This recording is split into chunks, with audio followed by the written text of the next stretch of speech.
प्रिय देशवासियों, नमस्कार।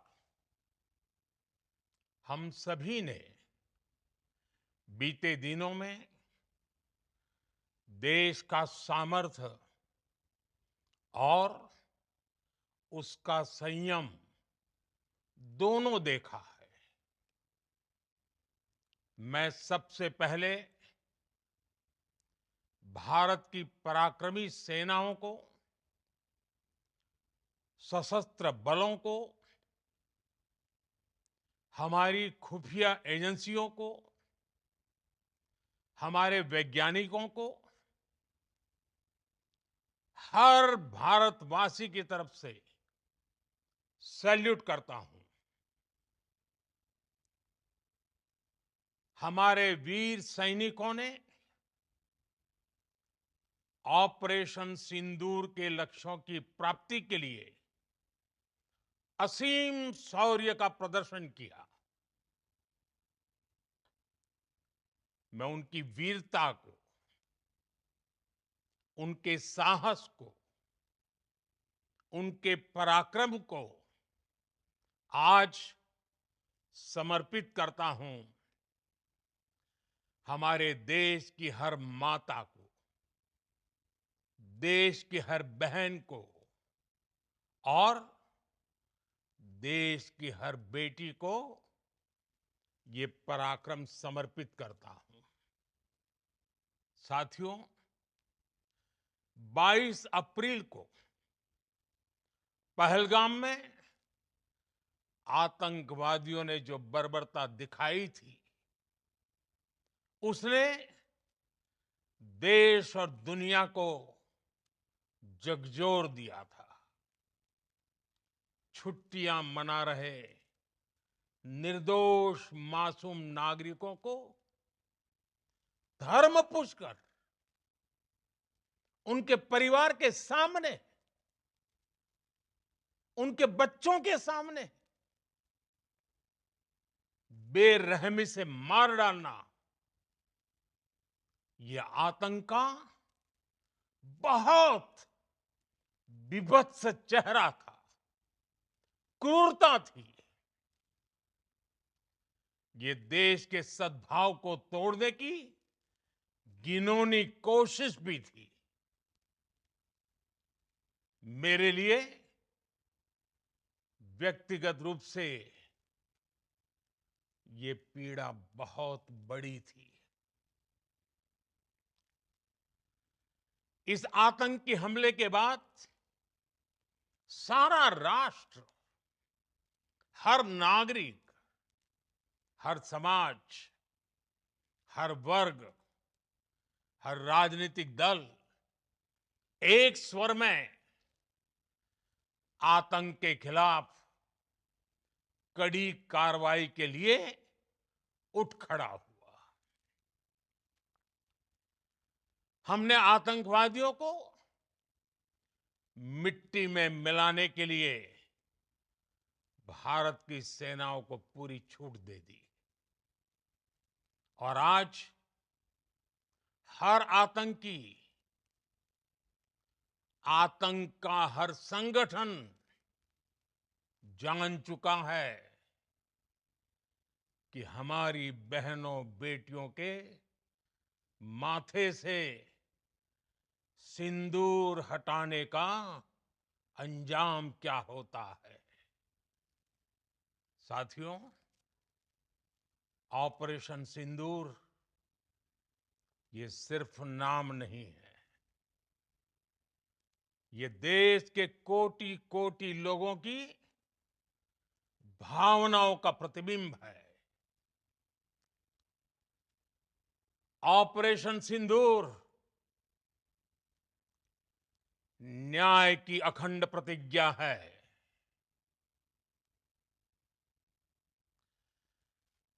6 मई की देर रात, 7 मई की सुबह पूरी दुनिया ने इस प्रतिज्ञा को परिणाम में बदलते देखा है। भारत की सेनाओं ने पाकिस्तान में आतंक के ठिकानों पर, उनके ट्रेनिंग सेंटर्स पर सटीक प्रहार किया। आतंकियों ने सपने में भी नहीं सोचा था कि भारत इतना बड़ा फैसला ले सकता है। लेकिन जब देश एकजुट होता है, नेशन फर्स्ट की भावना से भरा होता है, राष्ट्र सर्वोपरि होता है, तो फौलादी फैसले लिए जाते हैं, परिणाम लाकर दिखाए जाते हैं। जब पाकिस्तान में आतंक के अड्डों पर भारत की मिसाइलों ने हमला बोला, भारत के ड्रोन्स ने हमला बोला, तो आतंकी संगठनों की इमारतें नहीं, बल्कि उनका हौसला भी थर्रा गया। बहावलपुर और मुरिद के जैसे आतंकी ठिकाने एक प्रकार से ग्लोबल टेररिज्म की यूनिवर्सिटीज रही है। दुनिया में कहीं पर भी जो बड़े आतंकी हमले हुए हैं, चाहे 9/11 हो, चाहे लंदन ट्यूब बॉम्बिंग हो, या भारत में दशकों से जो बड़े बड़े आतंकी हमले हुए हैं, उन सब के तार कहीं ना कहीं आतंक के इन्हीं ठिकानों से जुड़ते रहे हैं। आतंकियों ने हमारी बहनों का सिंदूर उजाड़ा था, इसलिए भारत ने आतंक के ये हेडक्वार्टर्स उजाड़ दिए। भारत के इन हमलों में 100 से अधिक खूंखार आतंकवादियों को मौत के घाट उतारा गया है। आतंक के बहुत सारे आका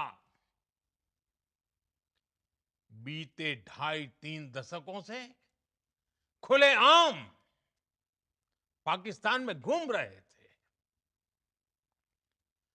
जो भारत के खिलाफ साजिशें करते थे। उन्हें भारत ने एक झटके में खत्म कर दिया। साथियों, भारत की इस कार्रवाई से पाकिस्तान घोर निराशा में गिर गया था, हताशा में गिर गया था, बौखला गया था। और इसी बौखलाहट में उसने एक और दुस्साहस किया। आतंक पर भारत की कार्रवाई का साथ देने के बजाय पाकिस्तान ने भारत पर ही हमला करना शुरू कर दिया। पाकिस्तान ने हमारे स्कूलों, कॉलेजों को, गुरुद्वारों को, मंदिरों को, सामान्य नागरिकों के घरों को निशाना बनाया। पाकिस्तान ने हमारे सैन्य ठिकानों को निशाना बनाया।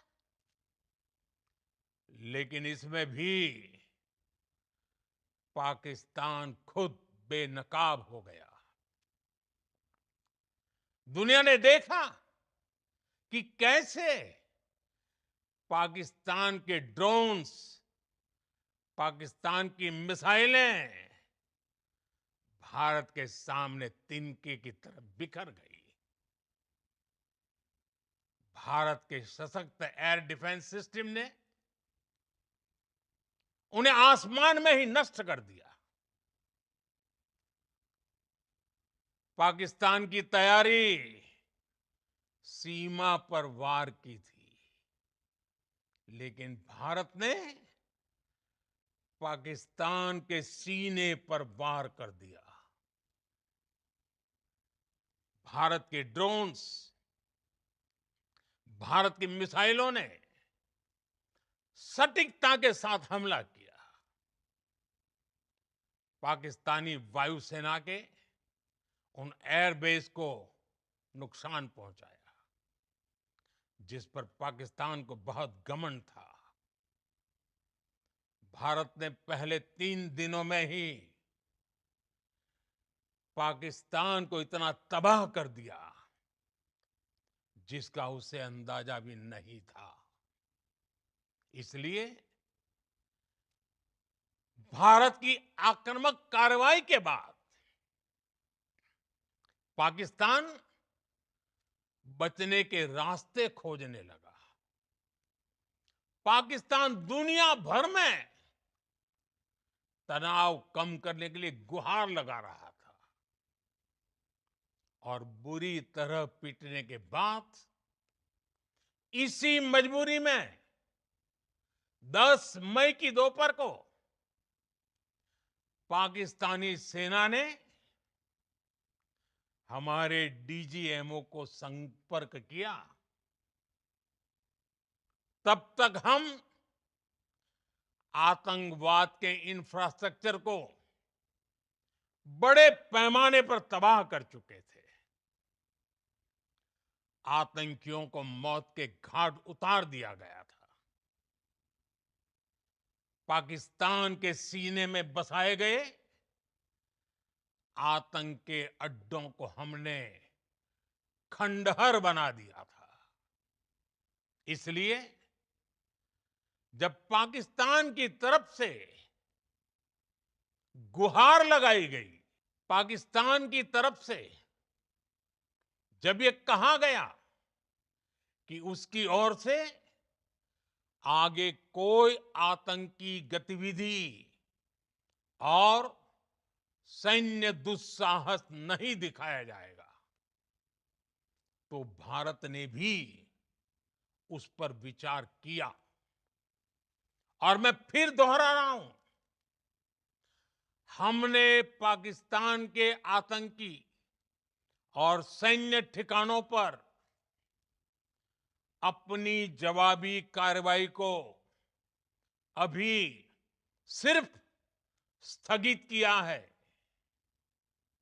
आने वाले दिनों में हम पाकिस्तान के हर कदम को इस कसौटी पर मापेंगे कि वो क्या रवैया अपनाता है।